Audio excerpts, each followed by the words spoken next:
Oi, gente, tudo bem com vocês? Hoje nós estamos aqui para continuar, o estudo sobre o livro de Atos. Nós já estudamos 2 primeiros capítulos e espero que vocês estejam gostando. Se gostarem, continue compartilhando, passando para as pessoas que ainda não conhecem a Bíblia, tá bom? E só para lembrar vocês um pouquinho do capítulo 2, que a gente começou a entender como que a comunidade cristã começa a se formar, Então ela começa a se formar de uma forma orgânica. Se você não assistiu ainda o capítulo 2, assista, que vocês vão entender sobre isso que eu estou te falando. Então vamos começar agora a leitura do capítulo 3, tá bom? Outra coisa, lembrando que nós estamos lendo na versão NTLH, nova tradução da linguagem de hoje. Porque dependendo da linguagem, da tradução que você tenha na sua Bíblia, pode ficar um pouquinho diferente, tá bom? Se quiser acompanhar na minha versão, é bom, que eu acho que fica num melhor entendimento para vocês. Então, Atos, capítulo 3. Certo dia de tarde, Pedro e João estavam indo ao templo para a oração das 3 horas. Estava ali um homem que tinha nascido coxo. Todos os dias, ele era levado para um dos portões do templo, chamado Portão Formoso, a fim de pedir esmola às pessoas que entravam no pátio do templo. Quando o coxo viu Pedro e João entrando, pediu uma esmola. Eles olharam firmemente para ele e Pedro disse: "Olhe para nós." O homem olhou para eles, esperando receber alguma coisa. Então Pedro disse: "Não tenho nenhum dinheiro, mas o que eu tenho lhe dou.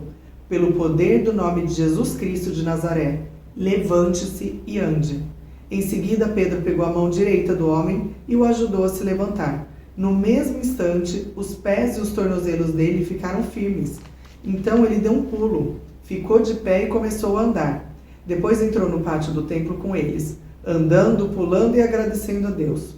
Toda a multidão viu o homem pulando e louvando a Deus. Quando perceberam que aquele era o mendigo que ficava sentado perto do portão formoso do templo, ficaram admirados e espantados com o que havia acontecido. O homem que havia sido curado acompanhou Pedro e João. Todas as pessoas estavam admiradas e correram para a parte do pátio do templo chamada Alpendre de Salomão, onde eles estavam. Quando Pedro viu isso, disse ao povo: "Israelitas, por que vocês estão admirados? Por que estão olhando firmemente para nós, como se tivéssemos feito esse homem andar por causa do nosso próprio poder, ou por causa da nossa dedicação a Deus?" Gente, essa fala do Pedro é tão importante, A gente vai observar ao longo na Bíblia que todos os homens de Deus que fizeram milagres nunca trouxeram para eles o mérito. Eles nunca falaram: "Eu sou poderoso, é o meu poder que está fazendo isso com as pessoas." Pelo contrário, eles sempre falavam: "Gente, pessoas, não se ajoelhem perante mim. Não tem nada a ver comigo, Pedro. Não tem nada a ver comigo, Paulo. Não tem nada a ver comigo, João. Tem a ver com Cristo que atua em mim." E Cristo atuava em diversas pessoas. E todos eles, unanimemente, nós vamos ler, sempre falavam: "Não tem a ver comigo, não me adore, não se ajoelhe a mim, não tem a ver comigo isso que está acontecendo." Então, aqui ele vai falar: "Porque estão olhando firmemente para nós, como se tivéssemos feito esse homem andar por causa do nosso próprio poder ou por causa da nossa dedicação a Deus? O Deus dos nossos antepassados, o Deus de Abraão, o Deus de Isaac, o Deus de Jacó, foi quem deu glória ao seu servo Jesus. Mas vocês o entregaram às autoridades e o rejeitaram diante de Pilatos. E quando ele resolveu soltá-lo, vocês não quiseram. Jesus era bom e dedicado a Deus, mas vocês o rejeitaram. Em vez de pedirem a liberdade para ele, pediram que Pilatos soltasse um criminoso. Assim vocês mataram o autor da vida." Aqui Pedro chama Jesus de o autor da vida. E como nós estudamos em João, Jesus é o autor da vida. Jesus estava no princípio com Deus, ele era Deus, Então ele é o autor da vida. Mas Deus o ressuscitou e nós somos testemunhas disso. Aí ele fala aqui no 16, grifem aí: "Foi o poder do nome de Jesus que deu forças a esse homem." Não foi a ver com Pedro. Foi o poder do nome de Jesus declarado pela boca de Pedro, mas esse poder pode ser declarado pela nossa boca, tá? Então foi o poder do nome de Jesus que deu forças a esse homem. O que vocês estão vendo e sabendo foi feito pela fé no seu nome. pois foi a fé em Jesus que curou esse homem em frente de todos vocês. Então eu acho isso maravilhoso, esse ensinamento dos discípulos, né? De nunca trazer mérito e glória para eles próprios, né? E isso deve ser seguido por nós cristãos, porque nós sabemos, como diz em 1 Coríntios, que os cristãos recebem muitos dons. Só que nós não devemos usar esses dons ou nos vangloriar por ter esses dons. Porque todo esse dom vem do Espírito Santo, é um dom dado por Deus e é um dom de Deus, não é o dom da Raquel, não é o dom de você que está assistindo, não era o dom do Pedro. O dom é de Deus, toda a honra, toda a glória, todo o mérito tem que ser dado a Deus, como assim os primeiros cristãos faziam, né? E Pedro está fazendo nesse momento. O que vocês estão vendo e sabendo foi pela fé no seu nome, pois foi a fé em Jesus que curou esse homem em frente de todos vocês. 17 agora. Agora, meus irmãos, eu sei que o que vocês e os seus líderes fizeram com Jesus foi sem saber o que estavam fazendo. Mas Deus cumpriu, assim, o que havia anunciado há muito tempo pelos profetas, isto é, que o Messias que ele escolheu tinha que sofrer. Portanto, arrependam-se e voltem para Deus, a fim de que ele perdoe o pecado de vocês.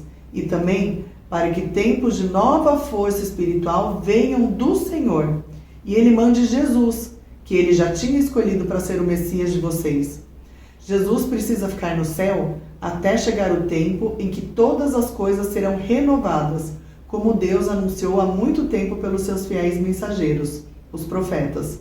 Pois Moisés disse: do meio de vocês o Senhor Deus escolherá e enviará para vocês um profeta, assim como ele me enviou. Obedeçam a tudo que ele lhe disser. Aquele que não obedecer será separado do povo de Deus e destruído.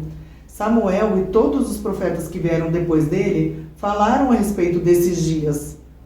As promessas que Deus fez por meio dos seus profetas são para vocês. E vocês fazem parte da aliança que Deus fez com os seus antepassados quando disse para Abraão: por meio do seu descendente eu abençoarei todas as nações do mundo. Então aqui Pedro está citando algumas promessas feitas pelos profetas lá atrás, quando eles anunciavam que esse Messias chegaria, que essa pessoa deveria ser seguida, né, que o povo de Deus deveria obedecer a pessoa, deveria ter essa pessoa como Senhor, né, que é o nosso Senhor Jesus. E a promessa de que Deus fez para Abraão, né? Que todas as nações seriam abençoadas por causa da linhagem de Abraão.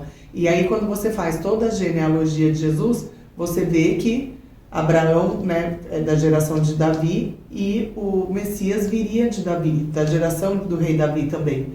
Então, aponta-se tudo no Antigo Testamento, aponta para Jesus Cristo, né? Então, como ele estava falando com pessoas que conheciam o Antigo Testamento, que eram judeus, ele relembra aquelas pessoas: vocês mataram Jesus, mas eu afirmo a vocês que esse Jesus é o Messias, que esse Jesus tem todo o poder, que essa pessoa levantou agora por causa do poder de Cristo, não foi pelo meu poder. Então ele estava falando: esse Jesus que fez tudo isso foi o Jesus que vocês acabaram de crucificar, como nós lemos no Evangelho de João, né? Versículo 26. Assim Deus escolheu o seu servo e o mandou primeiro a vocês para abençoá-los.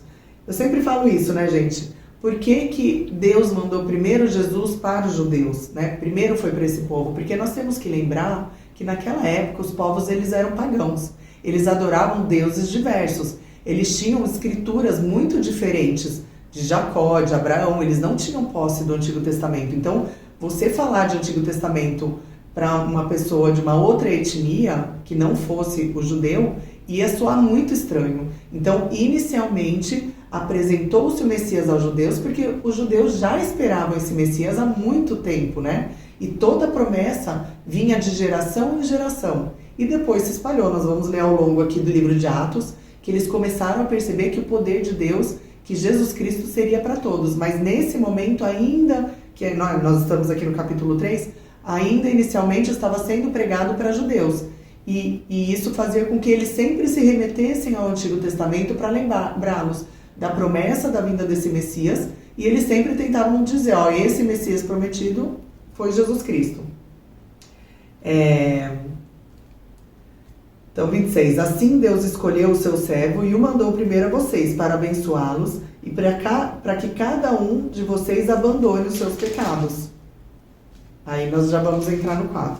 O capítulo 3 ele é mais curtinho, mas eu recomendo que vocês leiam mais uma vez o capítulo 3, releiam, se ficarem com dúvida, porque ele é curto, mas eu acho que ele é bem contundente assim, para reflexão, né, desse fato que aconteceu, dessa cura que aconteceu, como os primeiros discípulos se posicionaram quando houve a cura. Eles pediram glória para ele, eles falaram assim, gente, ajoelhe-se ao meu pé e me glorie, fique orando e pedindo para mim. Ele, pelo contrário, ele falou, não tem nada a ver comigo, é por Jesus Cristo. E aí ele aproveitou o ensejo dessa cura para mais uma vez indicar para todos os judeus que Jesus era o Messias. Nós vamos ver muito durante o livro de Atos, eles tentando mostrar para os judeus, com base no Antigo Testamento, que Jesus era o Messias.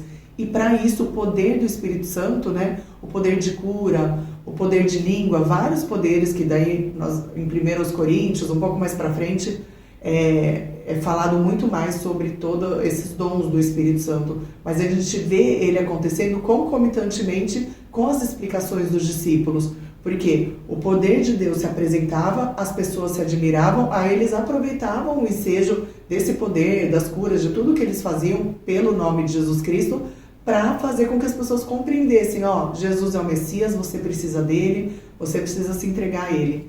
Ele é o nosso Salvador, ele é a única pessoa para ser louvada e adorada, tá bom? Então, eu aguardo vocês no próximo capítulo, que Deus abençoe muito a vida de vocês. Até!